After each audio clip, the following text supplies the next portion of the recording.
one of these books I loved, and one of these books I hated.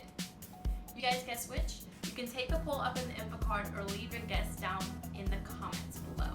Hello everyone, my name is Yaniris and welcome to my channel. Today I will be filming for you guys a self-help book review. I'm filming Grit by DuckWorth and Calm the F Down by Sarah Knight. I'm going to answer 3 simple questions for you guys, right?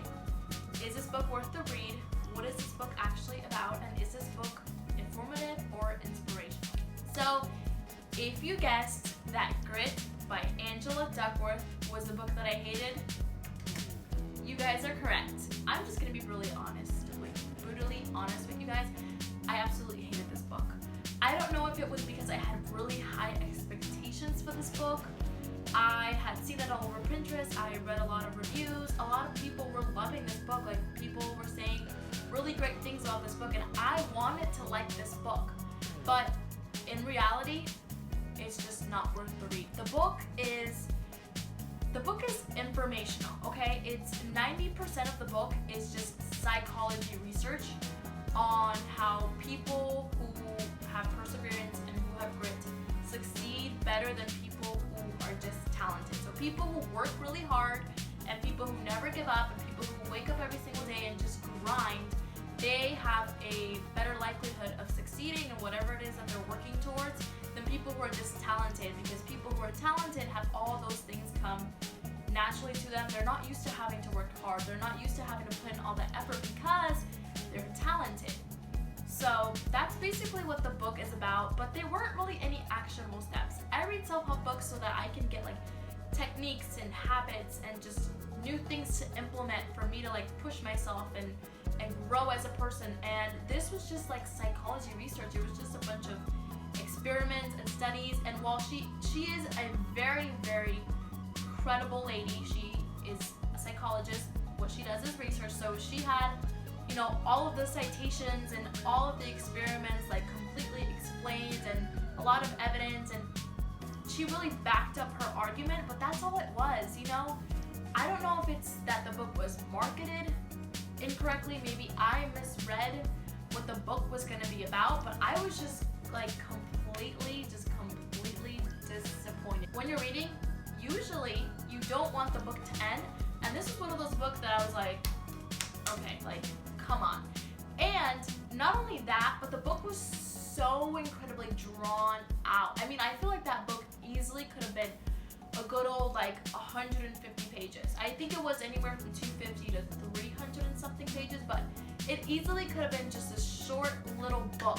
I think that maybe there was like 1 or 2 chapters that talked about how to actually be a grittier person, how to, never give up, and things to implement. But it was just like, oh yeah, like put your kids in ballet and put your kids in piano lessons, and that will teach them, how hard work will pay off and stuff like that. And it's like, to put it on a scale for you guys from 0 to 10, I would say this is a 5, and you're more on the sciencey side.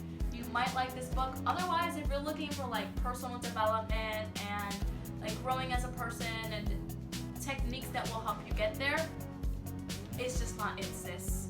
And so the second book I loved, oh my god, I love this with all my heart. It's Calm the F Down by Sarah Knight. This was my first book that I read from her, and I absolutely loved it. This book is one of the best self-development and self-help books that I've ever read. One, I struggle with anxiety, and this book is really, really geared towards people who are warriors, people who worry a lot, people who have anxiety, people who just like need to be in control of every situation, or like stay up all night tossing and turning, worrying about the outcome, worrying about what's gonna happen tomorrow and what happened yesterday and all that kind of stuff. Like, this just puts everything into perspective. Humor and personality was also really, really amazing. I loved reading the book because I felt like I was having a conversation with her. I felt like we were friends, and she was just sort of like explaining these methods and these techniques to calm myself down. That was the best part. And it also made the book more interesting. Compared to like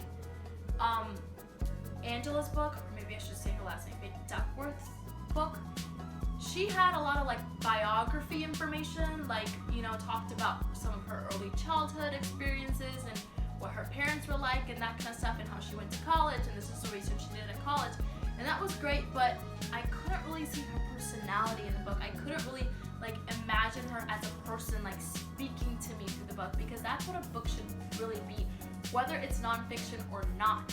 One of the little, I guess I would call it techniques or steps that she has is this sort of like categorization process. And so let's say, let me pick a scenario that would make me anxious. Me getting into a car accident, because I have a little bit of anxiety when it comes to driving. So the likelihood of me getting into a car accident is actually pretty low. I mean, I would say that I'm a pretty safe driver. I can't control what other drivers do, but you know, I'm a pretty safe driver. So you would rank it from a 1 to 5, like hurricanes. You know, 5 being like definitely gonna happen. You can't stop it. You just have to, you know, prepare and take shelter. And 1 is like not very likely. Me getting into a car accident would probably be like a 2, like may or may not happen, but it's might not be in my future, you know, so it's not 100% certain. And then after that, you would assess, okay, what can you do about it? Can you get like better insurance on your car, so just in case an accident happens, you're better insured and you can get a new car and you can have your medical bills paid for. Or, you know, maybe you can install a dash cam so that you can record what happens. Maybe you could just like take a driver's test, you know, some of those practice courses or practice tests that could give you more practice so you feel more calm. Or maybe you could just try to slow down your speed when you're driving. Like, she gives you examples of things that you can do, and if that's all you can do, then stop worrying about it, because that's all you can do about it. You know, you can only worry as much as you can take action, because you're just wasting your time. She's not a doctor, she's not a psychologist, she's not here to give you like medical advice, but the techniques and the steps and the processes that she gives you help to bring logic to the worries and the stress. Check out my Instagram posts if you want to know more about this book, because I share like my whole experience and why I loved it so much. I write this whole big caption and I talk all about why I liked the book and more information if you want to maybe pick this book up. And I tagged her in the picture, and she not only, 1, liked the picture, 2, she commented back on the picture like, yes, we love you, Sarah. 10 out of 10, would recommend this book, and I would read again. If you guys like this video, please consider subscribing and check out my other videos. I'll have a poll somewhere so you guys can decide what you want to see next, because I want to make videos that you want to watch. Have a great day, and I will see you in my next one. Bye!